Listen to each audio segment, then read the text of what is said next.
Hey guys, Russ here. Just wanted to bring you up to speed with the latest, improvements and refinements to the Victoria Police application process.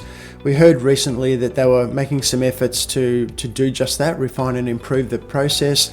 You may know that some booklets are being sent out a little earlier for you to complete before you even reach the stage where that booklet would normally be required, so that's going to save a little bit of time. They're also looking at introducing an online psychometric test rather than doing the psychometric test at the fitness testing day. Now that process has started. Plenty of our members have gone through the psychometric test online.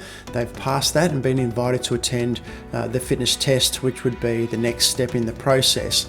So that's a little change that they've made, which probably makes things a little more streamlined. But some really good news out of that now is that we're starting to get some of our members receiving some great news after passing the psychometric test. And that good news is that the psychometric test results have been reviewed, and at this time you are not required to attend a one-on-one interview. Yes! Yes! Please note though that you may be required to attend an interview at some stage in the future on the basis of further information coming to hand. So look, as long as nothing else comes to hand, or there's nothing they find out that you haven't told them, which you shouldn't be doing that, then it means that you are not required to do the one-on-one psych interview.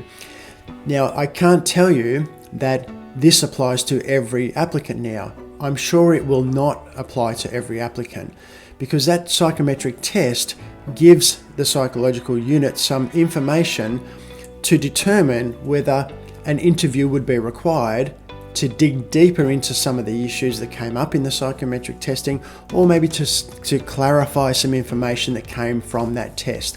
Now, if you do get invited to come and do the one-on-one psych interview after having completed the psychometric testing, don't crap yourself thinking, well, I'm already done, I must have failed the test, there's something wrong, gee, I hope I can get past this interview. It's not that at all. It may very well be, as I said, they're looking to dig a little deeper into some issues that came up from the psychological or psychometric testing, which is really just a screening process, or they may simply want to clarify a couple of the responses that you gave, which might be inconsistent with some of the other information that you presented in other parts of the psychometric test. So it's great news. It means that some applicants will not be required to go on to the interview. Others may still. And I'd imagine the bulk of applicants probably won't need to. Let's hope that's the case. But again, to wrap this up now, if you do get invited to do the interview, don't panic. Just go there with an open mind, be open and honest with them. They're probably just looking to clarify some information that came out of that test. Now, let's face it, the test can, if you're not nuts, you might very well be at the end of doing the psychometric test. So it's, there's a fair chance that there might be a few answers that you give, given how many questions there are. A few answers might be a little bit inconsistent or require clarification. So don't panic, just look at it from that point of view, get the tick in the box and keep moving.